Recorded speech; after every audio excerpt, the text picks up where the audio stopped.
আমরা বন্যা কবলিত মানুষদের কাছে আসলাম অবশেষে। নোয়াখালী, লক্ষ্মীপুর এই এদিকে আসলাম, যেখানে অবস্থা খুবই খারাপ, যে ভয়াবহ অবস্থা, যেদিকে মানুষের চলাচলের অবস্থা খুবই খারাপ। রাস্তার উপরে পানি, যে আমরা দেখতেছি যে আমি কিন্তু পানির উপরে খাড়াই আছি। আর এই যে আমাদের গাড়ির থেকে ত্রাণ নামানো হইতে আছে, যার আমাদের কর্মী ভাইরা সবাই একসাথে কাজ করতে আছে, সবাই মিলেমিশে আছে আলহামদুলিল্লাহ।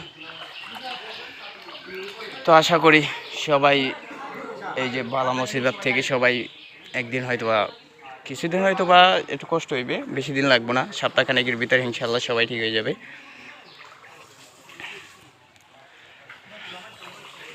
আমাদের কর্মী ভাইরা তারা কাজ করতে আছে সবাই মিলে,